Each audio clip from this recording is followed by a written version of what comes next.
अस्सलाम वालेकुम नाजरीन, मैं हूं आपका मेज़बान उमर जावेद। प्रोग्राम जुर्म अंजाम के साथ लाहौर के इलाके शालामार में 22 साल के नौजवान को इंतहाई बेदर्दी से कत्ल कर दिया गया। अहले इलाका के मुताबिक कत्ल से कबल वहां पर न सिर्फ गुल गुपाड़ा हुआ बल्कि शदीद फायरिंग भी की गई।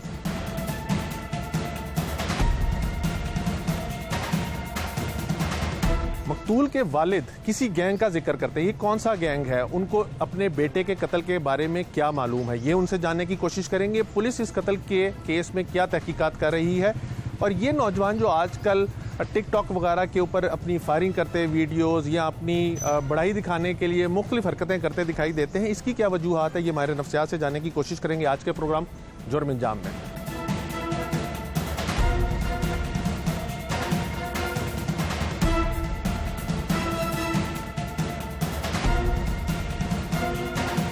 लाहौर में आए रोज़ जराइम की शरह में इजाफा होता जा रहा है। मजमूई तौर पे अगर देखा जाए तो साल में लाहौर सिर्फ शहर की अगर बात की जाए तो तकरीबन 500 के करीब अफराद को कत्ल कर दिया जाता है, जिनमें से बेशतर के मुल्जिमान पकड़े जाते हैं। बहुत से ऐसे केसेस होते हैं जिनके मुल्जिमान का पता ही नहीं चलता और बहुत से ऐसे केसेस होते हैं जिसके अंदर पुलिस की अदम दिलचस्पी की वजह से मुल्जिमान जो हैं वो कैफरे किरदार तक नहीं पहुँच पाते।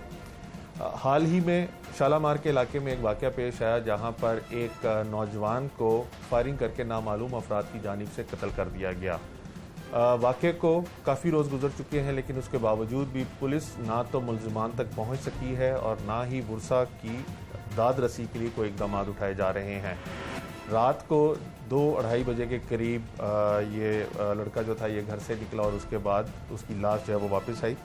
मकतूल के अहले खाना और दीगर रिश्तेदार जो हैं वो हमारे साथ मौजूद हैं, इनसे जानने की कोशिश करेंगे कि ये वाक़या क्यों कर पेश आया। और शहर का इंतहाई इंपॉर्टेंट इलाका है, यहाँ पर हर वक्त गहमा गहमी रहती है और ये चंद लाहौर के इलाकों में से है जहाँ पर रात के औकात में भी आमदोरफ्त और रश जो है वो बाज़ारों में लगा रहता है। गलियों में लोगों की आमदोरफ्त जो होती रहती है, उसके बावजूद भी मुल्जिमान तक ना पहुँचना ये किस चीज़ की अक्कासी कर रहा है, मकतूल के वर्सा से जानते हैं। आप किस में मेरा रशीद खान।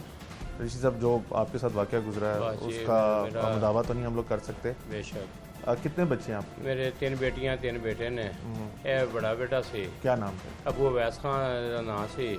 क्या करते? ये पढ़दा छड्या सी ते बस दोस्त ना निकलिया ते वापस नहीं आया। हुआ क्या, कितने बजे का टाइम था जब ये घर से गया? 12:30 बजे घरों गया रात को। अच्छा। ते मैं बर्गर खाने जा रहा ते मैं अब वापसी आना ते फिर उस तो बाद वापस नहीं आया घर। ठीक है, आप लोगों को कैसे पता चला? फिर पुलिस ने सानू इतला दी कि तुहाडा बेटा उत्थे गोलियां लग गई ने ते तुसीं उत्थे पहुंचो। फिर असीं तकरीबन 6 बजे उत्थे पहुंचे हैं ते सानू ये देखा कि वो उत्थे डिग्गिया, खून दे विच लथपथ पिया सीगा।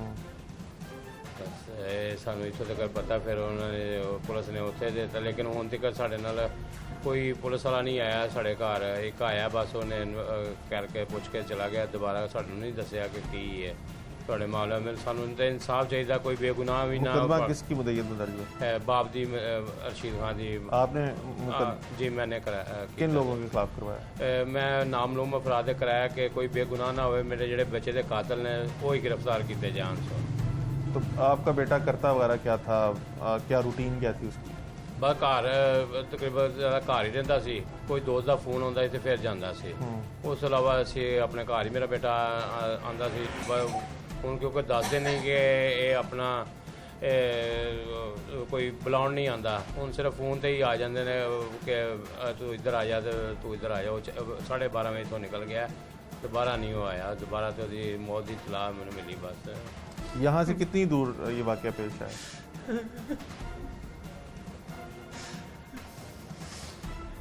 शालीमार थाने की सूरत अंगूरी सैनमा के नाल शहर रोड जाती है, पिपली पीर दरबार वो सामने वकूआ होया। अंदाजन कितनी दूर है यहाँ से? इतों तकरीबन 2-2.5 किलोमीटर बनता है। तो वो पैदल ये यहाँ से? नहीं, अगों नहीं पता, इतों घरों गया ते चला गया ते कोई नहीं पता किस। यहाँ से कैसे गए? ਇੱਥੋਂ ਪੈਦਲ ਹੀ ਗਏ ਨੇ ਇੱਥੋਂ ਮੋਟਰਸਾਈਕਲ ਤੇ ਗਿਆ हाँ हाँ तो मोटरसाइकिल बरामद ਮੋਟਰਸਾਈਕਲ हुआ? ਕੇ ਕਿਸੇ ਬੱਚੇ ਦੇ ਹੱਥ ਭੇਜ ਦਿੱਤੀ ਉਸਨੇ ਕਿਹਾ ਘਰ ਸਾਡੇ ਭਰਾ ਦੇ ਨਾਲ अच्छा, यानी घर से मोटरसाइकिल पे गए, बाद में अपनी मोटरसाइकिल जो है वो वापस भेजी। हाँ जी हाँ बिल्कुल इस तरह ही तो वो जो जिस शख्स के हाथ मोटरसाइकिल वापस भेजी उसने नहीं देखा कि वो कौन लोग ਨਹੀਂ थे? ਉਹਨੇ ਉਹਦੇ ਜਾਣਨ ਵਾਲੇ ਨਹੀਂ ਕੋਈ ਹੈ ਕਿਸੇ ਕੋ ਇਹਨੂੰ ਵਾਪਸ ਭੇਜ ਦਿੱਤਾ ਕਿ ਆ ਤੂੰ ਮੋਟਰਸਾਈਕਲ ਆਪਣੀ ਜੋ ਲੈ ਜਾ ਯਾਰ ਘਰ ਦੇ ਦੇ इसको इब्तदाई तौर पे जब आपके बेटे की लाश शालीमार के इलाके से मिली तो पुलिस ने ये बताया था कि शायद कोई इनके ऊपर मुकदमे वगैरह भी दर्ज हैं, वो किस चीज़ के मुकदमे थे? ਉਹ ਮੁਕੱਦਮਾ ਦੋਸਤਾਂ ਨਾਲ ਗਿਆ ਤੇ ਕਿਸੇ ਦਾ ਪਿਸਟਲ ਸੀ ਤੇ ਉਹ ਫਿਰ ਪਰਚਾ ਇਹ ਉਹ ਕਿਉਂਕਿ ਪਿਸਟਲ ਉਹਦਾ ਸੀ ਤੇ ਉਹ ਫਿਰ ਪਰਚਾ ਇਹ ਉਹਨੇ ਕਿਹਾ ਜੀ ਇਹ ਇਹਦਾ ਹੈ, ਉਹਨੇ ਕਿਹਾ ਇਹਦਾ ਹੈ, ਬਸ ਇਹਦੇ ਜੀ ਉਹਦੇ ਤੇ ਪਰਚਾ ਆਇਆ ਤੇ ਇੱਕ ਪਰਚਾ ਉਹਦੇ ਤੇ ਜਦ ਬੱਚੇ ਆਪਸ 'ਚ ਲੜ ਪੈਂਦੇ ਨੇ ਉਹ ਤੇ ਬਾਜ਼ਾਰ ਕਿਸੇ ਨੇ ਮਜ਼ਾਕ ਕੀਤਾ ਸੀ ਤੇ ਉਹਦੇ ਨਾਲ ਲੜੇ ਤੇ ਉਹ ਪਰਚਾ ਦਿੱਤਾ ਸੀ ਉਹਨਾਂ ਨੇ। तो आपको लगता है कि वो उस लड़ाई की वजह से कोई उसके ताने बाने ਨਹੀਂ ਨਹੀਂ ਉਸ ਦੇ ਨਾਲ ਲੜਾਈ ਦਾ ਕੋਈ ਨਹੀਂ ਉਹ ਸੁਲ੍ਹਾ ਹੋ ਗਈ ਸੀ ਤੇ ਉਹਦੇ ਨਾਲ ਉਹਦਾ ਲੜਾਈ ਦਾ ਕੋਈ ਤਾਲੁਕ ਨਹੀਂ ਇਹ ਸਿਰਫ ਕੋਈ ਉਹਦੇ ਬਹੁਤ ਗਹਿਰੀ ਕੋਈ ਸਾਜ਼ਿਸ਼ ਹੋਈ ਹੈ ਕਿ ਉਹਨੂੰ ਇਸਤੇਮਾਲ ਕਰਵਾਇਆ ਗਿਆ ਕੀਤਾ ਗਿਆ ਕਿਸ ਤਰ੍ਹਾਂ ਇਹ ਹੋਇਆ ਇਹ ਸਾਨੂੰ ਹਾਲੇ ਤੱਕ ਕੋਈ ਨਹੀਂ ਪਤਾ ਚੱਲ ਸਕਿਆ। आप लोगों की कोई इलाके में दुश्मनी वगैरह ਨਹੀਂ ਕੋਈ कोई ਨਹੀਂ लेन ਇੱਥੇ देन ਸਾਡਾ का? ਪੂਰੇ ਇਲਾਕੇ ਦੇ ਵਿੱਚ ਉਸ ਬੱਚੇ ਦੀ ਵੀ ਇਹ ਲੋਕ ਗਰੰਟੀ ਦੇਣਗੇ ਬਾਪ ਦੇਵੇ ਨਾ ਲੇਕਿਨ ਲੋਕ ਉਹਦੀ ਗਰੰਟੀ ਦੇਣਗੇ ਕਿ ਹਰ ਪਾਸੇ ਉਹਦੇ ਨਾਲ ਹਰ ਦਾ ਪਿਆਰ ਸੀ ਬੱਚਾ ਸੀ ਹਲੇ ਤੇ ਬਿਲਕੁਲ ਹੀ 20 ਸਾਲ ਉਹਦੀ ਹੁਣ ਉਮਰ ਹੋਣ ਰਹੀ ਹੈ ਤੇ ਉਹ ਕੋਈ ਤੁਹਾਨੂੰ ਇਹ ਨਹੀਂ ਕਹੇਗਾ ਬੱਚਾ ਬਹੁਤ ਬਦਮਾਸ਼ ਸੀ ਕੋਈ ਬੱਚੇ ਦਾ ਹੈ ਸੀ ਇਹ ਨਹੀਂ ਦੱਸੇਗਾ ਉਹ ਸਾਰੇ ਬੱਚਿਆਂ ਦਾ ਅੱਜ ਕੱਲ੍ਹ ਸ਼ੌਕ ਜਿਸ ਤਰ੍ਹਾਂ ਨੈੱਟ 'ਤੇ ਦੇਖਦੇ ਨੇ ਉਹ ਤਰ੍ਹਾਂ ਤਰ੍ਹਾਂ ਦੀ ਚੀਜ਼ਾਂ ਦੇਖਦੇ ਨੇ ਫਿਰ ਸ਼ੌਕ ਆਪਣੇ ਦਿਲਾਂ 'ਚ ਰੱਖ ਲੈਂਦੇ ਅਸੀਂ ਤੇ ਇਲਤਜਾ ਹੀ ਕਰਾਂਗੇ ਲੋਕ ਵੀ ਆਪਣੇ ਬੱਚਿਆਂ ਨੂੰ ਇਹਨਾਂ ਚੀਜ਼ਾਂ ਤੋਂ ਦੂਰ ਰੱਖਣ ਔਰ ਮਾਂ-ਬਾਪ ਨੂੰ ਔਲਾਦ ਲੱਭਦੀ ਹੈ ਤੇ ਕੁਝ ਜ਼ਿਆਦਾ ਜਿਹੜੇ ਕ੍ਰਾਈਮ ਹੋ ਰਹੇ ਨੇ ਕੁਝ ਗਰੁੱਪਾਂ ਦੀ ਵਜ੍ਹਾ ਤੋਂ ਹੋਣ ਰਹੇ ਨੇ ग्रुप आसे पासे जो उन्होंने इस्तेमाल करते बच्चे। तो आपको लगता है कि क्योंकि इस इलाके के अंदर ये मुगलपुरा के इलाके के अंदर बहुत सी इस किस्म की वारदातें जब होती रहती हैं जी हाँ कत्ल गारत भी होती है मंशियात फरोशी वगैरह सारे इस किस्म के बिल्कुल हैं। वो तो आपको लगता है कि किसी ग्रुप ने उनको इस्तेमाल किया है या कत्ल किया है या कोई ऐसी कोई नहीं दुश्मनी वगैरह वो की? ऐसे क्योंकि ग्रुपां ਦੇ ਉਹ ਆਪਣਾ ਹੋਏਗਾ ਲੇਕਿਨ ਇਹ ਨਹੀਂ ਕਿ ਗਰੁੱਪਾਂ ਨੇ ਕਿਉਂਕਿ ਅਸੀਂ ਨਹੀਂ ਕਿਸੇ ਨੂੰ ਕਹਿ ਸਕਦੇ ਕਿ ਇਹ ਹੈਗਾ ਉਹ ਹੈਗਾ ਅਸੀਂ ਨਹੀਂ ਕਹਿ ਸਕਦੇ ਇਹ ਪੁਲਿਸ ਨੂੰ ਵੀ ਪਤਾ ਹੈ ਕਿ ਮੇਰੇ ਬੱਚੇ ਨੇ ਅਗਰ ਉਹ ਇਹ ਕਿਧਰੇ ਇਹਨਾਂ ਨਾਲ ਫਿਰਦਾ ਸੀ ਤੇ ਪਲੀ ਗੌਰਮੈਂਟ ਦਿੰਦੀ ਮੇਰੇ ਬੱਚੇ ਦਾ ਅਗਰ ਪਰਚਾ ਸੀ ਉਹਨੂੰ ਸਜ਼ਾ ਦਿੰਦੇ ਅੱਗੋਂ ਤੋਂ ਇਹ ਕੰਮ ਨਾ ਕਰਦਾ। लेकिन आप तो कह रहे हैं कि असले का पर्चा है लड़ाई झगड़े का 13, 20, 65 तो वो पर्चा मामूली सा पर्चा होता हाँ है जी, उसकी तो अगले दिन जमानत भी हो ਬਸ जाती है उसके ਉਹੀ ਜ਼ਮਾਨਤ ਤੇ ਉਹਨਾਂ ਨੂੰ ਕਿਤੋਂ ਹਦਾਇਤ ਹੈ ਕਿ ਉਹਨਾਂ ਨੂੰ ਹਦਾਇਤ ਹੈ ਕਿ ਜਦੋਂ ਅੱਜ ਪੜਿਆ ਗਿਆ ਸਵੇਰੇ ਉਹਨਾਂ ਨੂੰ ਜ਼ਮਾਨਤ ਹੋ ਗਈ ਤੇ 13, 20, 65 ਤੇ ਹੋ ਗਈ ਤੇ ਉਹਨਾਂ ਨੂੰ ਉਹਨਾਂ ਨੂੰ ਹਦਾਇਤ ਕਿੱਥੋਂ ਆਏਗੀ ਉਹਨਾਂ ਦਾ ਤੇ ਹੋਰ ਦਿਲ लेकिन खान साहब जब भी कोई कत्ल होता है लाहौर के अंदर सैकड़ों कत्ल सालाना होते हैं जी हर कत्ल के पीछे कोई ना कोई वजह नाद होती है कोई मुहर्रिक होता है। आपको अभी तक इतने रोज़ गुजर जाने के बाद क्या मालूम हो सका है कि आपके बेटे को क्यों कर कत्ल किया? जैसे आप बता रहे हैं कि 20 साल सिर्फ उसकी उम्र थी अगर वो किसी ऐसे लड़कों में बैठ भी रहा था तो वालिदैन तक घर तक मोहल्लेदारों तक क्योंकि आप इस इलाके में काफ़ी अरसे से रह रहे होंगे जी बिल्कुल तो बातें जो हैं वो पहुंच जाती हैं ट्रैवल करती है बात और पहुंच जाती है कोई वजह इतने दिनों में आपको सब पता नहीं चली कुछ समझ नहीं आती? ਕੋਈ ਨਹੀਂ ਅਸੀਂ ਤੇ ਆਪਣੀ ਪਰੇਸ਼ਾਨੀ 3-4 ਦਿਨ ਹੋ ਕੇ ਬੈਠੇ ਹਾਂ ਆਪਣੇ ਇਲਾਕਿਆਂ ਦੇ ਨਾਲ ਸਭ ਦੇ ਨਾਲ ਬੈਠੇ ਹਾਂ ਸੋ पुलिस क्या कहती है अभी तक? ਪੁਲਿਸ ਨੇ ਸਾਨੂੰ ਸਿਰਫ ਉਹਨੇ ਕਹੀ ਤੁਸੀਂ ਆਪਣਾ ਸਾਡੇ ਤੇ ਨਾਮਲੂਮ ਕਰਾਇਆ ਪਰਚਾ ਸਾਡੇ ਤੇ ਅਸੀਂ ਇਹਦੀ ਇਨਵੈਸਟੀਗੇਟ ਕਰਾਂਗੇ ਲੇਕਿਨ ਸਾਨੂੰ ਇਨਸਾਫ ਕੋਈ 4 ਦਿਨ ਹੋ ਗਏ ਨੇ ਸਾਡੇ ਨਾਲ ਕੋਈ ਨਹੀਂ ਤਾਉਨ ਕੀਤਾ ਜਾ ਰਿਹਾ ਕਿ ਇਹਦੇ ਬਾਰੇ ਕਿ ਮੇਰਾ ਬੱਚਾ ਕਤਲ ਹੋਇਆ ਔਰ ਅਸੀਂ ਤੇ ਦੁਆ ਗੋਏ ਕਿ ਲੋਕਾਂ ਦੇ ਬੱਚੇ ਇਸ ਤਰ੍ਹਾਂ ਕਤਲ ਨਾ ਹੋਣ ਜਿਸ ਤਰ੍ਹਾਂ ਇਹ ਹੋਇਆ ਤੇ ਕੁਝ ਪੁਲਿਸ ਇੱਥੇ ਹਰ ਸਾਈਡ ਤੇ पुलिस नाके ला के ते करे कि इतने बहुत ज़्यादा ही असला भी है इतने मंशियात भी हर चीज़ इस इलाके होंदी है लेकिन कोई पुलिस ने कभी एक्शन नहीं लिया इस चीज़ का। आप बताइएगा किस आपका बेटा किस तरह का था? वालदा को बच्चे के बारे में पता होता है? मेरा बहुत अच्छा था। थोड़ा ऊंचा बोलिएगा। मेरा बेटा बहुत अच्छा था सबसे प्यार करने वाला था सबका कहना मानता था हर किसी के काम आता था। मेरा बेटा बहुत अच्छा था घर से गया बर्गर खाने ये बाज़ार में गया और इधर से पता नहीं कहाँ कोई कौन ले गया और उसको कत्ल कर दिया गया और मुझे इंसाफ चाहिए मेरे बच्चे का इंसाफ चाहिए मेरे बच्चे का इंसाफ चाहिए।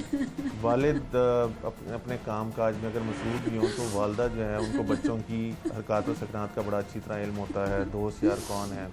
कभी आपने कोई ऐसी चीज़ देखी थी जहाँ से आपको खदशा हुआ कि कोई नुकसान हो सकता है?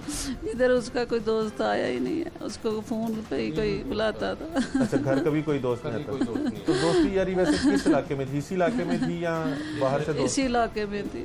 क्योंकि जिन लोगों के साथ फिरते होगा वो यहाँ तो इस इलाके के होंगे, यहाँ इसी तो इलाके शनासा थे थे। आपके वो लड़के के? कौन थे वो लड़के, कहाँ थे? मुझे ये नहीं पता, है इधर के ही थे। कभी कोई लड़ाई वगैरह के बारे में बात बताई हो आपको या कोई नहीं बताई। आपसे ताल्लुक मुझे। कैसा था? मेरे से बहुत अच्छा था, बहुत मोहब्बत प्यार करने वाला था। मेरा बेटा बहुत अच्छा था, मेरा बेटा बहुत अच्छा था। मुझे इंसाफ चाहिए। माँ होने के नाते मेरे आपको बच्चे क्या का लगता है इंसाफ क्या चाहिए। हुआ होगा, क्या वजह थी? पता नहीं उसको क्या कर दिया, कौन ले गया उसको और कत्ल कर दिया। बेदर्दी से कत्ल कर दिया उसको। मेरा बच्चा,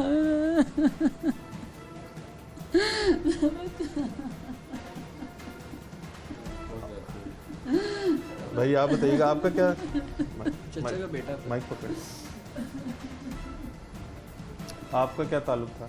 मेरे चचा का बेटा था, मेरा भाई था। इकट्ठे रहते हैं आप लोग? हम लोग इकट्ठे रहते हैं। कैसा ताल्लुक था आपका बेटा कज़न के साथ? फैमिली टर्म्स बहुत अच्छे थे हमारे, कभी कोई शिकवा कोई शिकायत नहीं थी। तो घर वाले बताते हैं कि उस दिन भी रात को मैं ड्यूटी पे था, घर वाले बताते हैं कि रात को 12:30 बजे किसी दोस्त की कॉल आई है उसको मोबाइल पे। तो यहाँ से बाज़ार गया, खाना शाना खाया उसने। अच्छा जी। जहाँ पे खाना खाया वहाँ भी कैमरे लगे हुए हैं। तो वहाँ से आगे अपने दोस्तों के साथ चला गया और उसके बाद वो जहाँ पे वो हुआ हुआ वहाँ भी सीसीटीवी कैमरे लगे हुए हैं। तो पुलिस हमें कहती है कि आप एविडेंस ला के दें। तो इस आप लोगों ने वो सीसीटीवी फुटेजेस वगैरह लेने की हमें कोई एविडेंस नहीं देता, वो कहते हैं केस इस तरह का है। तो ये पुलिस खुद ही एविडेंस ले सकती है, हम तो उसके लिए कुछ भी नहीं कर सकते।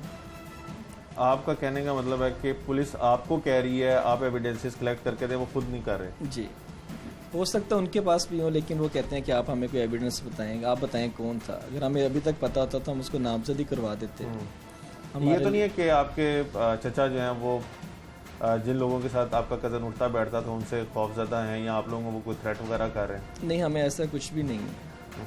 अगर हमें पता भी होगा कौन है तो हम लाजमी बताएंगे। हमारे लिए तो हमारा भाई चला गया ना, हमारे लिए तो उससे बढ़ के कुछ भी नहीं है। तो आपने वैसे मोहल्ले में, क्योंकि आप भी इस इलाके में रहते हैं, कोई उड़ती कोई खबर सुनी, कोई बात आपके कान में पड़ी है कि क्या वजह बनी है? हम लोगों से किसी ने कोई बात ही नहीं की, क्योंकि रात का हुआ था। वो लोग यही कहते हैं बाजार उसको देखा बैठे हुए, उधर कैमरे लगे हुए थे। अब किनके साथ था उनको हम भी नहीं जानते, कोई भी किसी का नाम नहीं ले रहा। लेकिन कैमरे सीसीटीवी अगर पुलिस देखे तो इसका मतलब अगर कोई नाम नहीं ले रहा, लोगों को पता है कि किसने कत्ल किया? सर कोई हमें कोई जी हो सकता है उन्हें पता हो। नहीं, ये तो नहीं ना हो सकता कि अगर इलाके के अंदर ही आपका भाई कत्ल हो रहा है और सीसीटीवी सर वो कैमरे हमारे इलाके में नहीं, दूसरे इलाके में जाके 1-1.5 किलोमीटर दूर है, यहाँ से होता हुआ आपका भाई गया है, फिर बैठा होगा किसी जगह पे, फिर आगे गया है, फिर मोटरसाइकिल वापस भेजी है, ये तमाम एक्टिविटीज़ हुई हैं। इसका मतलब लोगों ने, अक्सर लोगों ने देखा होगा। सिर्फ कॉर्नर तक गया, वहाँ से मोटरसाइकिल वापस आ गई। ठीक है, वहाँ पे बैठ के खाना खाया, बाइक वापस आ गई। उसके बाद आगे अकेले बैठा हुआ था? वहाँ पे उसके दोस्त थे जहाँ पे वो बैठा। आप उन दोस्तों को पहचानते हैं? नहीं, हमें पता ही नहीं है कौन से दोस्त है। उसका मोबाइल भी पुलिस के पास है, उसमें हो सकता है कोई इनको फ्रांसी करवा के रिपोर्ट मिल जाए, डाटा CDR वगैरह मिल जाए। पुलिस चाहे तो इन्वेस्टिगेट कर सकती है। मेरी जनाब CCPO साहब से, DIG ऑपरेशन, DIG इन्वेस्टिगेशन साहब से अपील है कि काइंडली इसको फोकस करें, इस मुकदमा को। तो इंशाल्लाह मुझे कभी यकीन है कि आपकी उनकी मेहनत से नामालूम जो मुलजिम है वो पता चल जाएंगे। रशीद साहब आप बताइएगा, इतना कुछ आप लोगों के पास है, यानी आपका बेटा जब यहाँ से घर से निकला है, जहाँ पे बैठा है वहाँ पे CCTV कैमरे नज़र आ रहे हैं, वहाँ पे लोग हैं, फिर जहाँ पे कत्ल हुआ होगा वहाँ पे भी CCTV लगे होंगे, जाते हुए यानी मोटरसाइकिल पे अगर गया तो मोटरसाइकिल नज़र आ रही होगी, जिन लड़कों के साथ जा रहा है, तो क्यों आप लोग इस चीज़ को खुद परसू नहीं कर रहे? क्यों पुलिस के पास जाके नहीं कह रहे कि CCTV फुटेजेस निकलवाए, जो लोग साथ बैठे हुए हैं उन लोगों को पकड़ें? सर वो गए हैं उन्होंने कोल, तो उन्होंने कहा जी मैं ऐसी क्या कि उन्होंने ना शायद नहीं देना चाहते। ऐसा तो नहीं है, यानी मैं सिर्फ वैसे ही मेरे जहन में आया कि आप लोग उन लोगों से खौफज़दा हैं जिन्होंने आपके बेटे को कत्ल नहीं किया? नहीं, ऐसी खौफ ज़्यादा नहीं, ऐसी बिल्कुल ही अगर मेरा बेटा अल्लाह ने लिया ना तो असी भी अल्लाह को जाना है, असी भी अल्लाह ਨੂੰ ਜਾਣਦੇ नहीं है। ਅਸੀਂ ਇਸ ਚੀਜ਼ ਦੇ ਬਿਲਕੁਲ ਬੇਖੌਫ ਨਹੀਂ, ਲੇਕਿਨ ਅਸੀਂ ਕਹਿੰਦੇ ਹਾਂ ਕਿ ਅਸੀਂ ਕਿਸੇ ਦਾ ਐਸੇ ਕੋਈ ਸਾਨੂੰ ਆ ਕੇ ਦੱਸ ਦੇਵੇ ਜਾਂ ਅਸੀਂ ਆਪਣੀ ਮਰਜ਼ੀ ਨਾਲ ਕਿਸੇ ਦਾ ਨਾਂ ਲੈ ਲਈਏ, ਉਹ ਬੇਗੁਨਾਹ ਹੋਵੇ ਤੇ ਅਸੀਂ ਵੀ ਅੱਲਾ ਦੀ ਅਦਾਲਤ 'ਚ ਜਾਣਾ ਹੈ। ਅੱਜ ਨਹੀਂ ਅਸੀਂ ਵੀ ਕੱਲ੍ਹ ਨੂੰ ਮਰ ਜਾਣਾ, ਲੇਕਿਨ ਅਸੀਂ ਇਹ ਕੰਮ ਨਹੀਂ ਕਰਾਂਗੇ। ਸਾਨੂੰ ਪੁਲਿਸ ਤੇ ਯਕੀਨ ਅਸੀਂ ਕਰਨੇ ਆ ਕਿ ਉਹ ਸਾਡੇ ਨਾਲ ਇਹ ਚੱਲ ਕੇ ਤੇ ਇਹ ਮਾਮਲਾ ਹੱਲ ਕਰਾਉਣ, ਸਾਡੇ ਬੱਚੇ ਦੇ ਕਾਤਲ ਫੜਨ। ਤੇ आपके बेटे के जनाजे पे उसके दोस्त वगैरह तो लाजमी आए होंगे। ਦੋਸਤ ਇਹ ਅਸੀਂ ਦੱਸ ਰਹੇ ਨੇ ਕਿ ਉਹ ਦੋਸਤ ਨੂੰ ਅਸੀਂ ਜਾਣਦੇ ਨਹੀਂ, ਕਿਉਂਕਿ ਟੈਲੀਫੋਨ ਨੇ ਰਾਬਤਾ ਸੀ। ਇੱਥੇ ਮੇਰੇ ਦਰਵਾਜ਼ੇ ਅੱਗੇ ਉਹਦਾ ਦੋਸਤ ਕਦੀ ਨਹੀਂ ਕੋਈ ਆਇਆ ਸੀ। ਫੋਨ ਤੇ ਹੀ ਮੈਸੇਜ ਕਰਦੇ ਹੋਣਗੇ ਜਾਂ असला वगैरह था अवैस के पास ਬੱਚੇ अपना जाती? ਨਹੀਂ ਕੁਛ ਆਪਣੇ ਉਹਦੇ ਕੋਲ ਕਦੀ ਨਹੀਂ ਸੀ ਅਸੀਂ ਦੇਖਿਆ। घर में कभी कोई असला ਮੈਂ वगैरह ਚੈੱਕ लगा? ਵੀ ਕੀਤਾ ਕਿ ਕਈ ਵਾਰੀ ਅਸਲਾ ਅੱਜ ਤੱਕ ਨਹੀਂ ਉਸ ਕੋਲ ਅਸਲਾ ਨਿਕਲਿਆ। ਉਹ ਜਿਹਨਾਂ ਦੋਸਤਾਂ ਨਾਲ ਫਿਰਦਾ ਸੀ ਉਹਨਾਂ ਦੇ ਕੋਲ, ਕਿਉਂਕਿ ਮੈਂ ਤਾਂ ਮੁਲਾਜ਼ਮ ਬੰਦਾ, ਉਹਨੇ ਮੈਨੂੰ ਫਿਰ ਇਹ ਚੰਦ ਦਿਨ ਹੋਏ ਮੈਂ ਰਕਸ਼ਾ ਲੈ ਕੇ ਤੇ ਖਿਲਾਰਿਆ ਬਾਹਰ ਰਕਸ਼ਾ, ਤੇ ਉਹ ਉਹਨਾਂ ਨੇ ਕਹਿੰਦਾ ਪਾਪਾ ਮੈਨੂੰ ਰਕਸ਼ਾ ਲੈ ਦਿਓ, ਮੈਂ ਹੁਣ ਰਕਸ਼ਾ ਚਲਾਇਆ ਕਰਾਂਗਾ। ਮੈਂ ਉਹ ਰਕਸ਼ਾ ਸ਼ਾਮ ਬਾਹਰ ਖੜਾ ਮੇਰਾ, ਮੈਂ ਬੱਚੇ ਆਪਣੇ ਨੂੰ ਰਕਸ਼ਾ ਲੈ ਕੇ ਦਿੱਤਾ ਕਿ ਚਲੋ ਬੇਟਾ ਤੂੰ ਚਲਾ ਸੋ, लेकिन अगो नहीं पता कि मेरे बच्चे नाल की। जैसे आपने इंटरव्यू के बिल्कुल शुरू में कहा कि इस तरह की सोसाइटी से बचाना चाहिए और ये जो ग्रुप बंदियां वगैरह हैं उनसे भी महफूज रखना चाहिए, तो इसका मतलब है कि कुछ आपको पहले से बातों से लोगों से कुछ इल्म हुआ था इस तरह का? ਅਸੀਂ ਤੇ ਆਪਣੇ ਬਾਪ ਹੁੰਦੀ ਅਸੀਂ ਇਹਨਾਂ ਅਸੀਂ ਤੇ ਘਰ ਹੀ ਸਮਝਾ ਸਕਦੇ ਸੀ ਕਿ ਬੇਟਾ ਤੂੰ किस तरह की चीजें हुई जिससे आपको अंदाजा हुआ कि यानी बच्चों को इन ਇਹ चीजों से ਜਿਸਲੇ ਪਿਸਟਲ ਦੇ ਕੇਸ 'ਚ ਫੜਿਆ ਗਿਆ ਸਿਰਫ ਉੱਥੇ ਹੀ ਅਸੀਂ ਕਿ ਬੇਟਾ ਹੁਣ ਅਸੀਂ ਨਹੀਂ ਇਸ ਕੰਮ 'ਚ ਜਾਣਾ वो ਹੈ। क्या केस क्या था वो? ਉਹ ਪਿਸਟਲ ਦਾ ਹੀ ਸੀ। ਵੀਡੀਓ ਟਿਕਟੋਕ ਤੇ ਬੜਾ ਸ਼ੌਕ ਸੀ ਉਹਨੂੰ ਬਣਾਉਣ ਦਾ, ਦੋਸਤਾਂ ਨਾਲ ਬੈਠ ਜਾਣਾ, ਉਹਨਾਂ ਨਾਲ ਅਸਲੇ ਨਾਲ, ਉਹ ਵੀਡੀਓ ਦਾ ਬਹੁਤ ਸ਼ੌਕ ਸੀ ਔਰ ਫੇਸਬੁੱਕ ਤੇ ਸੁੱਟਦਾ ਸੀ ਉਹ। ਬਲਕਿ ਉਹ ਪਰਚਾ ਫਿਰ ਉਹੀ तो वो असला कहाँ से आया था, पूछा आपने बेटे से? ਪੁੱਛੇ ਦੋਸਤ ਇਹ ਕਹਿੰਦੇ ਮੇਰੇ ਦੋਸਤ ਨੇ ਉਹਨਾਂ ਦਾ, ਮੇਰੇ ਦੋਸਤ ਨੇ ਉਹਨਾਂ ਦਾ। ਉਹ ਦੋਸਤ ਦੱਸਦਾ ਨਹੀਂ ਸੀ ਕਿ ਦੋਸਤ ਕੌਣ ਨੇ। और जो दूसरा पर्चा हुआ लड़ाई झगड़े का, उसकी नौयत क्या थी? ਉਹਦੀ ਇਹ ਤਾਂ ਮੇਰੇ ਬੜੇ ਮਿਲਣ ਵਾਲੇ ਸਨ ਜਿਨ੍ਹਾਂ ਨਾਲ ਇਹਨਾਂ ਦੀ ਆਪਸ 'ਚ ਲੜਾਈ ਸੀ, ਲੇਕਿਨ ਉਹ ਸੁਲ੍ਹਾ ਕਰਾ ਹੋ ਗਈ ਸੀ। वो किस बात पे लड़ाई हुई थी? ਉਹ ਲੜਾਈ ਕਿਸੇ ਬੱਚੇ ਨਾਲ ਸੀ। ਬਸ ਉਹ ਇਹ ਜਿਸ ਤਰ੍ਹਾਂ ਬੱਚੇ ਜਾ ਕੇ ਤੇ ਕਿਸੇ ਨਾਲ ਲੜ ਪਏ, ਰਾਹ ਜਾਂਦੇ ਕੋਈ ਮਜ਼ਾਕ ਕੀਤਾ ਕਿਸੇ ਨੇ, ਉਸ ਵਜ੍ਹਾ ਤੋਂ ਉਹ ਲੜਾਈ ਹੋਈ ਸੀ ਬੱਚੇ ਨਾਲ। सही। अब आप क्या कहते हैं, बेटा आपका जवान बेटा कत्ल ਮੇਰਾ हो ਬੇਟਾ गया। ਜਵਾਨ ਚਲੇ ਗਿਆ ਦੁਨੀਆ ਤੋਂ। ਉਹਦਾ ਵਕਤ ਇੰਨਾ ਸੀ, ਲੇਕਿਨ ਮੈਨੂੰ ਇਨਸਾਫ ਚਾਹੀਦਾ, ਮੈਨੂੰ ਇਨਸਾਫ ਚਾਹੀਦਾ। ਮੈਂ ਵਜ਼ੀਰ ਆਲਾ ਵਜ਼ੀਰ ਆਜ਼ਮ ਸਭ ਨੂੰ ਅਪੀਲ ਮੇਰੀ ਹੈ ਕਿ ਮੈਨੂੰ ਪੁਲਿਸ ਕੋਲ ਇਨਸਾਫ ਦਿਵਾਇਆ ਜਾਏ, ਮੇਰੇ ਬੱਚੇ ਦੇ ਕਾਤਲ ਫੜੇ ਜਾਣ, ਜੋ ਵੀ ਗੁਨਾਹਗਾਰ ਹੈ ਉਹ ਸਾਹਮਣੇ ਲਿਆ ਜਾਏ ਮੇਰੇ। ਮੈਂ बहुत ਅਪੀਲ ਮੈਂ ਕਰਾਂਗਾ। आप मकतूल के बुरसा की गुफ्तगू सुन रहे हैं। तमाम गुफ्तगू के अंदर उनका यही कहना है कि उनको ये इल्म नहीं है कि उनके बेटे को किसने कत्ल किया है, लेकिन क्योंकि इस इलाके के अंदर मंशियात फरोशी बहुत ज़्यादा है, नाजायज़ असले का इस्तेमाल बहुत ज़्यादा है, मार्केटों से भत्ता वगैरह लिया जाता है, जो ठेले वगैरह लगवाए जाते हैं उनसे पैसे लिए जाते हैं, और यहाँ पे बहुत से ऐसे अफराद कत्ल हुए हैं जिनकी मामूली तलकलामी हुई थी ऐसे लोगों से जो ना सिर्फ बाअसर हैं बल्कि जराइम की दुनिया में उनका नाम भी है, और उनको कत्ल कर दिया गया। पुलिस मुल्ज़िमान को पकड़ती भी है, लेकिन इस इलाके के अंदर बिलखसूस बहुत से ऐसी एक्टिविटीज़ हो रही हैं जो पुलिस के बिल्कुल नाक के नीचे हो रही हैं, लेकिन पुलिस नहीं पकड़ती। इनके बेटे के कातिलों का इनके बकौल इनको नहीं मालूम, इनको ये भी मालूम नहीं है कि क्या वजह बनी है, लेकिन 20 साल के नौजवान को इस इलाके में इंतहाई बेदर्दी से सर पे गोली मार के कत्ल किया गया है। CCTV फुटेजेस जगह जगह लोगों ने प्राइवेट भी लगाई हुई हैं, पंजाब सेफ सिटी अथॉरिटी के कैमराज भी लगे हुए हैं, इस इलाके में रश भी रहता है। क्यों कर इनके बेटे को कत्ल किया, ये वजूहात जानने की कोशिश करते हैं।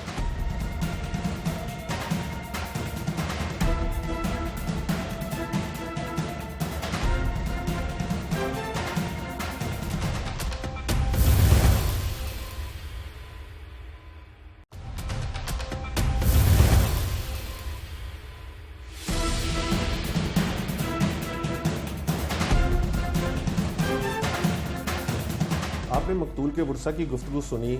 उसके वालिद अपनी गुफ्तगू के अंदर गैंग्स का नाम लेते हैं और यकदम वो बिल्कुल अपना मौक़िफ़ जो है वो मुख्तलिफ इख्तियार कर लेते हैं, और वो कहते हैं कि उनको हरगिज़ नहीं पता कि उनके बच्चे को किसने मारा है, लेकिन वो बार बार अपने इंटरव्यू के अंदर ये ज़रूर कह रहे हैं कि अपने बच्चों पर नज़र रखें, उनकी कंपनी के ऊपर नज़र रखें, वो कौन क्या हरकत व सकनात कर रहे हैं उसके ऊपर नज़र रखें, जिससे लगता है कि उनको मालूम था कि उनका बेटा किसी गलत कंपनी में है। और उस रात क्या हुआ उस हवाले से भी वो बहुत से चीज़ें जो हैं उसको उसके ऊपर बिल्कुल भी रोशनी नहीं डाल रहे, और वो बार बार यही कहते हैं कि उनको हरगिज़ मालूम नहीं है कि वो किन लोगों के साथ फिरता था, कौन उसके दोस्त थे, और कभी उनका ये वाला मौक़िफ़ भी बहुत मुख्तलिफ है आम मौक़िफ़ों से कि उनको ये मालूम ही नहीं है कि उसके दोस्त कौन है, क्योंकि कोई दोस्त आज तक उसके घर नहीं आया। हमारे साथ एसपी इन्वेस्टिगेशन सिविल लाइंस मौजूद हैं, इनसे जानने की कोशिश करेंगे कि इस केस में अब तक क्या पेशरफ हो सकी है, और जो वालिद का ये वाला बयान है गैंग्स वाला और इससे रिलेटेड, उसके बारे में क्या कहेंगे। अली साहब, एक तो वक्त के लिए बहुत शुक्रिया,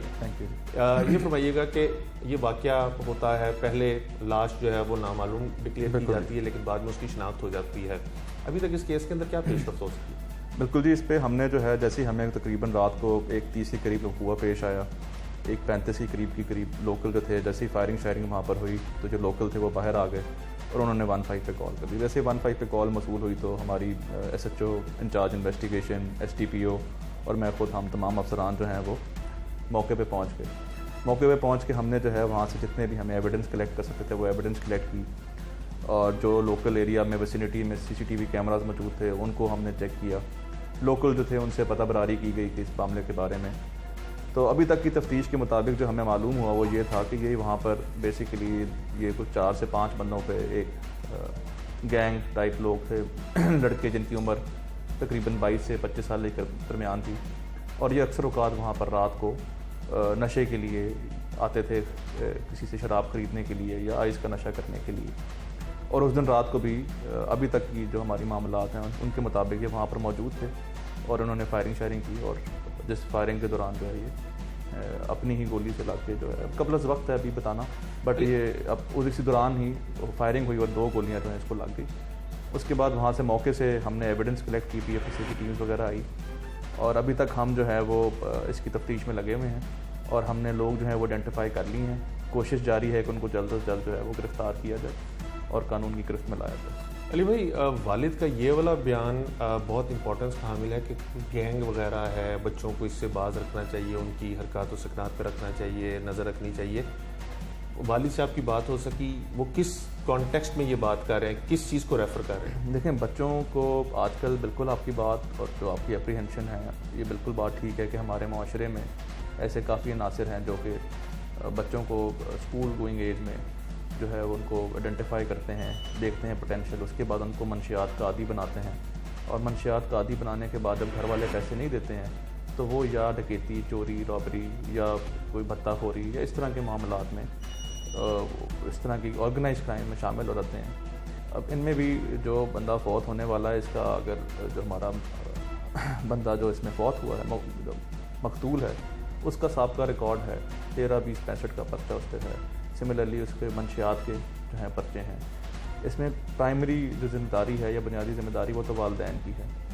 उसके बाद बिल्कुल इस तरह पहले भी कई ऐसे वाक़े रूनुमा हो चुके हैं मुगलपुरा में और आसपास के इलाकों में, जहाँ पर इस तरह के गैंग्स जो हैं वो मंशियात के लत में पड़ के इस तरह के जराइम जो हैं उनमें पेश दर पेश हिस्सा लेते हैं, और इस तरह की चीज़ें जब रहनुमा होती हैं, हमारे पास पहुंचती हैं, तो हम उनके खिलाफ स्ट्रिक्ट एक्शन लेते हैं, और हमने आइडेंटिफाई किए हैं ऐसे गैंग्स ऑलरेडी।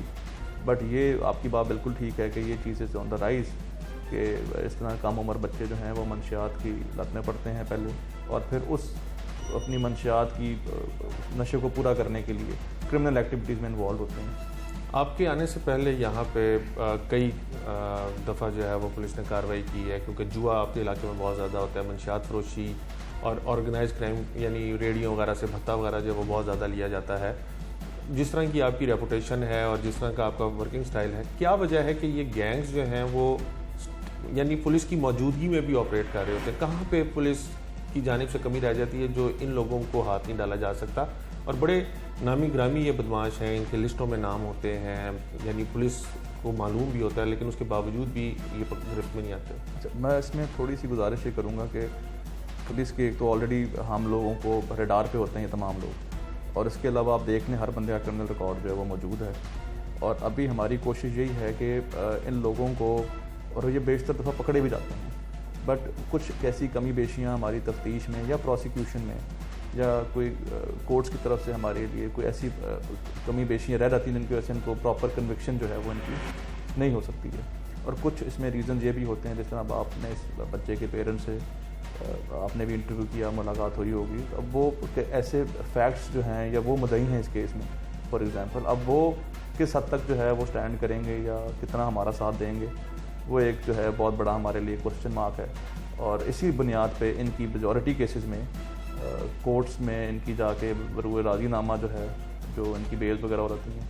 अली भाई, आपकी बात काट रहा हूँ, जिस तरह से भी ये वालिद जो हैं, हो सकता है कि उनको तमाम फैक्ट्स पता हों लेकिन वो किसी खौफ की वजह से ना बता रहे हों, और इसका अल्टीमेटली केस के ऊपर बहुत ज़्यादा इफेक्ट होगा। हमारे यहाँ पे विटनेस प्रोटेक्शन तो है ही नहीं, तो आप लोग किस तरह से, यानी बीइंग इन्वेस्टिगेशन ऑफिसर, आप इस चीज़ को कैसे एड्रेस करते हैं कि आप मैक्सिमम इंफॉर्मेशन भी एक्सट्रैक्ट करें और उस बंदे को नुकसान भी ना हो लोगों से? देखिए, पहले तो हम विक्टिम जितने भी हैं, हमने विक्टिम सपोर्ट ऑफिसर्स हमारे मौजूद हैं और विक्टिम प्रोटेक्शन एक्ट भी मौजूद है, और उस पर हम कोशिश करते हैं कि उसको पूरे तरीके से ब्रूए कार लाते हुए उसको फॉलो भी करें ट्रू लेटर एंड स्पिरिट। और जहाँ पर विक्टिम इनसिक्योर फील कर रहा होता है, हम कोशिश करते हैं कि उसको रेलिवेंट प्रोटेक्शन जो है वो फिजिकल और लीगल जो है वो दी जाए।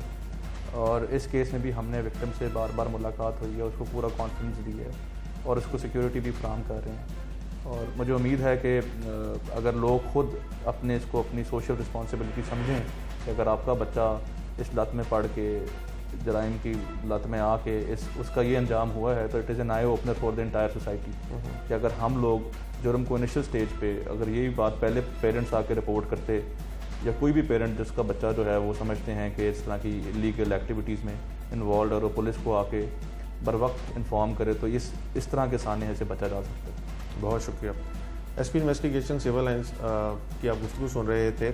बहुत सी इन्फॉर्मेशन जो है वो एक्सट्रैक्ट कर ली गई है, एविडेंसेस कलेक्ट कर ली गई, और जिस सीसीटीवी का उनके मकतूल के वालिद भी जिक्र कर रहे थे, वो सीसीटीवी फुटेजेस हासिल कर ली गई हैं। वहाँ पे कौन लोग मौजूद थे उनको आइडेंटिफाई कर लिया गया और उनको गिरफ्तार करने के लिए कोशिशें की जा रही हैं। मुख्तलिफ टीम जो हैं वो तश्कील दी गई हैं और इनका मानना है कि जल्दी ही मुलज़िमान पकड़े जाएंगे, और वो मुलज़िमान जिनके लिए ये लोग काम कर रहे होते हैं या जिन्होंने गैंग्स बनाए होते हैं, उनके खिलाफ भी अगर वक्तन फ़वक्तन कार्रवाइयाँ होती रहें और उनको कानून के मुताबिक बगैर किसी लैकूना के उनका चालान जमा करवाया जाए, तो कोई शक नहीं कि उनको मैक्सिमम पेनल्टी जो मिल सकती है। लेकिन मुलज़िमान जो हैं वो फिर बाहर आ जाते हैं और दोबारा से वही काम करते हैं। नौजवान नस्ल इस तरह की हरकतों में क्यों राग़िब हो रही है? मंशियात, असलहा और नाजायज़ जो भी एक्टिविटीज़ हैं, उनको इतना ज़्यादा वो सोशल मीडिया के ऊपर उनकी पोर्ट्रेल क्यों कर रहे हैं?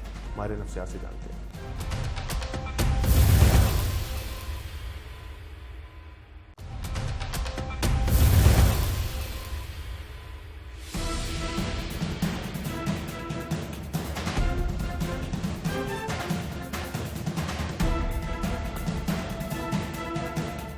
आपने अवैस के बुरसा की गुफ्तगू सुनी। अवैस के वालिद इब्तदाई तौर पे अपने इंटरव्यू में ये कह रहे हैं कि बच्चों को उन गलत हरकत से रोकना चाहिए, वालिदैन को उनके ऊपर सख्ती करना चाहिए, लेकिन वो वजह नात हरगिज़ नहीं बताते। वो ये हरगिज़ नहीं बताते कि उनके बेटे को किन लोगों ने मारा है, कैसी सोसाइटी में वो घूमता फिरता था और किन लोगों के लिए वो काम करता था। जब उसका ज़रिया मुआश ही कोई नहीं था तो फिर उसके पास पैसे वगैरह कहाँ से आते थे, और उसके खिलाफ जो मुकदमे दर्ज हुए, यानी एक मुकदमा उसके खिलाफ नाजायज़ असलहा रखने का हुआ और फिर एक लड़ाई झगड़े का मुकदमा हुआ, वो मुकदमा दर्ज क्यों हुआ और जिस तरह से उसको कत्ल किया गया है उसके ऊपर भी बहुत से सवालात जो हैं वो उठते हैं। और दूसरी जानिब पुलिस कहती है कि वो तहकीकात कर रही है और इनके आपस में ही कोई ना कोई ऐसे मसले निकले हैं जिसकी वजह से उसका कत्ल हुआ है। लेकिन हमारे माशरे में नौजवान नस्ल नेगेटिव चीज़ों से बहुत ज़्यादा जानिब राग़िब हो रही, उसकी क्या वजूहत है? ये जानने के लिए डॉक्टर प्रोफेसर आमना मौज़म हमारे साथ मौजूद है, इनसे जानते हैं। डॉक्टर साहब, एक तो वक्त के लिए बहुत शुक्रिया। ये फरमाइएगा कि अगर एक बच्चे के साथ कोई हादसा, कत्ल कर दिया जाता है या उसको गोली लग जाती है, उसकी मार पिटाई होती है, तो आपको लगता है कि वालिदैन को अपने बच्चे की हरकतों सकरात का इल्म नहीं होगा या उनको ये नहीं पता होगा कि ये क्यों कर हो रहा है? आई थिंक अगर हम पेरेंटिंग के रेफरेंस में एक्सक्लूसिवली इसकी बात करें तो मुझे लगता है कि एक बच्चा कोई हरकत ना भी करे, वो बिल्कुल खामोश भी बैठा होता है ना, तो एक अच्छे पेरेंट को ये मालूम होता है कि उस बच्चे के जहन में क्या चल रहा है। मतलब ये कोई इतनी बड़ी साइकी नहीं है कि आपको ये पता ही ना चल सके कि अगर आपका बच्चा आइसोलेशन में खामोश भी एक जगह पे बैठा हुआ है तो उस वक्त किस फ्रेम ऑफ माइंड से वो गुजर रहा है। लेकिन उसके लिए एक पेरेंट चाइल्ड बाउंड जो है उसका कनेक्ट होना और पेरेंट्स का विजिलेंट होना टुवर्ड्स अ चाइल्ड। बच्चा पैदा करना कोई कमाल नहीं है, कमाल ये है कि आप उस बच्चे की नफ्सियात को समझें और उसके माइंड सेट के साथ आप प्रॉपरली एंगेज हों कि इस वक्त वो क्या चीज़ें सोच रहा है, क्या देख रहा है, किस कंपनी के साथ वो डील कर रहा है और उसके एस्पायरेशंस क्या हैं, उसके ड्रीम्स क्या हैं। अगर आप ये रीड नहीं कर सकते तो फिर डेफिनेटली वो मिसलीड होंगे, मिस इंटरप्रेट होंगे और वो बुरी कंपनी और बुरी चीज़ों की तरफ बच्चा ऑटोमेटिकली जाना शुरू हो जाएगा। डॉक्टर साहब, जिस केस के ऊपर आज हम प्रोग्राम कर रहे हैं उसके अंदर ये 20 साल का लड़का है जो घर से रात को निकलता 12:30-1 बजे, 2:30 बजे के करीब उसको कत्ल कर दिया जाता है और 6 बजे वालिदैन को इतला मिलती है। हमने जब वालिद से इंटरव्यू करना शुरू किया तो उन्होंने ये कहा कि बच्चा जो है, बच्चों को, वालिदैन को चाहिए कि वो बच्चों के ऊपर नज़र रखें, उनकी जो बुरी कंपनी है उसके ऊपर नज़र रखें। लेकिन जब उनसे हम वजह नात पूछते हैं क्यों आपके बेटे को कत्ल किया, तो वहाँ पे वो, मुझे लगता है जैसे उनको काफ़ी चीज़ें मालूम है लेकिन वो छुपा रहे हैं। इसकी क्या वजह हो सकती है?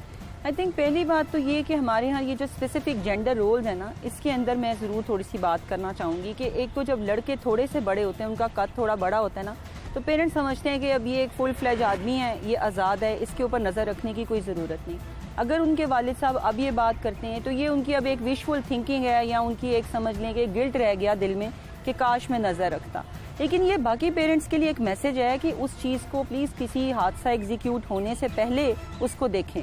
वो एक किसी शायर ने कहा था, इसके होने में उम्र लगती है, हादसा पल में हुआ नहीं करता। तो ये एक दिन की किसी उनकी नज़र के चूकने से उनका बच्चा इस अंजाम को नहीं पहुंचा।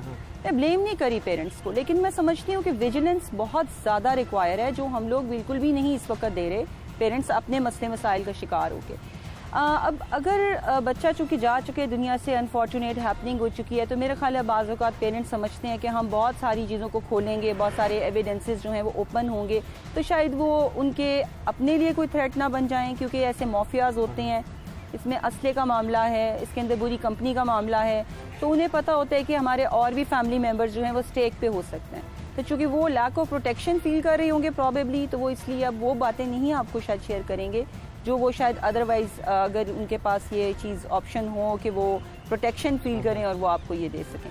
डॉक्टर साहब, अभी हाल ही में कुछ चंद सालों के अंदर कुछ ऐसी सोशल मीडिया एप्लीकेशंस आई जिनके ऊपर लोगों ने अजीब अजीब सा कंटेंट जो था वो बनाना शुरू किया और वो फिर बहुत ज़्यादा पॉपुलैरिटी भी उस कंटेंट ले ली, जिसके अंदर रूल्स को वायलेट करते हुए देखा जा सकता है, असलहे की नुमाइश करते देखा जा सकता है, नाजेबा हरकत, गैर इखलाकी हरकत करते देखा जा सकता है। हमारा यूथ फिर उस चीज़ की तरफ राग़िब क्यों हो रहा है? क्यों वो इतनी अट्रैक्शन है उसमें? देखिए, जो हमारा यूथ है ना, या किसी भी जगह का जो यूथ है ना, उसके अंदर डिफरेंट तरह की मोटिवेशंस होती हैं ज़िंदगी में एक्सेल करने के लिए। वो प्राइमरी मोटिव्स होते हैं, सेकेंडरी मोटिव्स होते हैं। सेकेंडरी मोटिव्स में एक सबसे इम्पॉर्टेंट जो मोटिव है ना, वो है पावर हंगर का मोटिव, पावर हासिल करने का मोटिव, कि आप अपने आप को दूसरों से ज़्यादा मुमताज़, ताकतवर और बहुत ज़्यादा आप शो कर सकें कि आपके पास कुछ डिफरेंट है करने के लिए। इसको चैनलाइज करने के वेज नहीं है हमारे पास। हमारे यहाँ कोई हमें स्पोर्ट्स होती नज़र आती हैं एक्टिवली, ना हमें यहाँ पे यूथ के टैलेंट को हंट करने का कोई प्रॉपर तरीका नज़र आता है। तो अनफॉर्चुनेटली ओवर द ईयर्स हमारे यूथ ने जो तरीका सीख लिया है वो सिर्फ जो है वो एक negative portrayal of power hunger है। वो किस तरीके से हो रही है, वो चाहे आप टिकटॉक पे देख लें, उस पर भी लोग असले की नुमाइश कर रहे हैं, उसमें भी आप इस तरह का कंटेंट बहुत ज़्यादा आपको नज़र आएगा। फिर आप देखें बच्चों की जो गेम्स हैं, सबसे ज़्यादा इस वक्त जो उनका टाइम स्पेंड करने का तरीका है, और स्पेशली जो यंग एडल्ट हैं या जो एडोलेसेंस की लेट एज पे लड़के हैं, वो जितनी गेम्स खेलती हैं वो सारी की सारी जो है वो उसके अंदर आर्म्स यूज़ हो रहे हैं, डिफरेंट तरह के आर्मामेंट्स यूज़ हो रही हैं, उसमें फायर हो रही है, उसमें बहुत ज़्यादा गोलियों की बौछार हो रही है, और वो जितने लोग मार रहे हैं उतनी लाइव्स उनको मिल रही हैं और थिंग्स लाइक दैट। तो वो इनडायरेक्टली उनकी साइकी उनको ये सिखा रही है कि ये एक बहुत अच्छा तरीका है अपनी डिफरेंट मोटिवेशंस की सेटिस्फैक्शन का और अपने जहन को एक तस्कीन देने का कि they have done something good.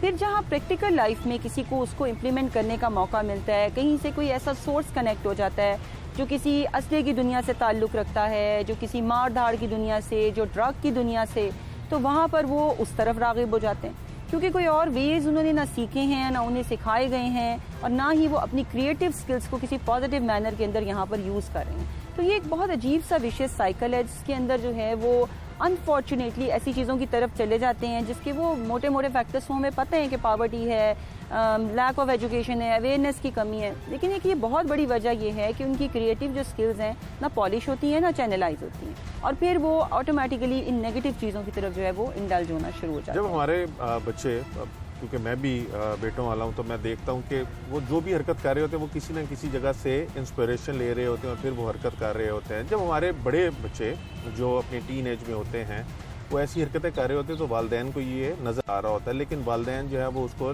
Let go कर रहे होते हैं।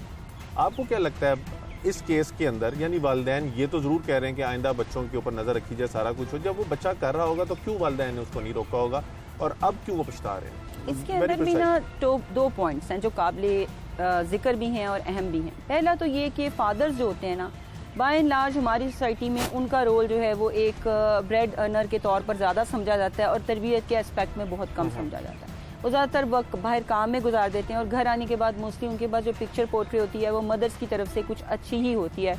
उसमें इतना ज़्यादा बताया नहीं जाता कि बच्चे का दिन कैसा गुजरा या उसने आज के दिन में क्या एक्टिविटीज़ की, और ना ही फादर्स बहुत ज़्यादा क्लोज बच्चों के साथ बैठ के उनकी दिन की एक्टिविटीज़ के बारे में जानते हैं। तो ये एक बहुत बड़ा अलमिया है जो आहिस्ता आहिस्ता हमारे यहाँ जो है वो फैमिली सिस्टम की जो बाउंड्रीज हैं उसको डिटेरिएट कर है। और मदर्स जो हैं वो शायद ये एक सॉफ्ट कॉर्नर बच्चों के लिए माँ होने की वजह से भी रखती हैं और वो ये समझती हैं कि जी बच्चा है बड़ा होकर ठीक हो जाएगा। मदर्स मोस्टली ये कहती हैं कि आहिस्ता आहिस्ता टाइम के साथ जो है उसकी हैबिट्स इंप्रूव हो जाएंगी या वो बेहतर पढ़ने लग जाएगा, बेहतर परफॉर्म करेगा, अच्छी कंपनी में चला जाएगा, लेकिन ऐसा नहीं होता। वो जो हैबिट्स उसकी ओवर द ईयर्स बन रही होती हैं वही उसकी स्ट्रेंथन होती हैं और वो एक उसी तरह की पर्सनैलिटी का इंसान बन जाता है। तो आई थिंक बहुत ज़रूरी है कि डे टू डे जो बच्चे की कारकर्दगी है उसके बारे में फ़ादर को बताया जाए, उनको इन्फॉर्म किया जाए आज किस तरह के दोस्त मिलने के लिए आए, क्या उसने पढ़ा, उसने किस तरह की गेम्स खेली या उसकी क्या एक्टिविटीज़ रहीं। क्योंकि ये ओवरऑल जो पिक्चर है ये अगर फादर को डेली पता होगी तो वो बच्चे की काउंसलिंग कर सकेंगे, उसके साथ बात कर सकेंगे और उसके साथ एक अच्छा बॉन्ड इस्टेब्लिश कर सकेंगे, अच्छे बुरे की तमीज़ सिखा सकेंगे और वो बाहर वो उन चीज़ों के लिए रहनुमाई सीख नहीं करेगा जो उसको घर से मिलनी चाहिए। बहुत शुक्रिया। डॉक्टर आमना मौज़म की अब गुफ्तगू सुन रहे थे। मेरा अपना ज़ाती ख्याल है कि इस केस के अंदर वालिदैन अब जो नसीहत कर रहे हैं, अगर वो ये नसीहत कुछ अर्सा कबल अपने बच्चे को करते तो शायद उनका बेटा आज दुनिया में होता, लेकिन इट्स नेवर टू लेट। बाकी लोगों को ऐसे वाक़यात से कुछ ना कुछ ज़रूर सीखना चाहिए, अपने बच्चों के ऊपर नज़र रखनी चाहिए, क्योंकि आपका बच्चा जब बाहर जाता है और वो गलत सोसाइटी में बैठता है तो फिर गलत होने के इम्कानात जो हैं वो बहुत ज़्यादा बढ़ जाते हैं। अबू अवैस भी शायद ऐसी ही सोसाइटी में बैठ रहा था जिसका खमियाजा बिल आखिर उसको अपनी जान गंवा कर वो करना पड़ा। पुलिस का कहना है कि वो केस के ऊपर तफ्तीश कर रहे हैं और बहुत जल्द उन मुलज़िमान को पकड़ लेंगे जो इस केस में मुलविस हैं। जबकि डॉक्टर साहिबा का कहना है कि वालिदैन में वालदा का बहुत अहम किरदार है बच्चों की परवरिश में, और अगर वो कोई गलत हरकत देखती हैं कि उनका बच्चा कर रहा है तो उसको वालिद को ज़रूर बताना चाहिए ताकि वालिद अपने बच्चे की काउंसलिंग कर सके और उसकी जो बैड सोसाइटी है उसको तर्क करवा सकें। आज के प्रोग्राम से टीम जुर्म इंजाम और अपने मेज़बान उमर जावेद को इजाज़त दीजिए। अगले प्रोग्राम में मुलाकात होगी। अल्लाह ने के बाद।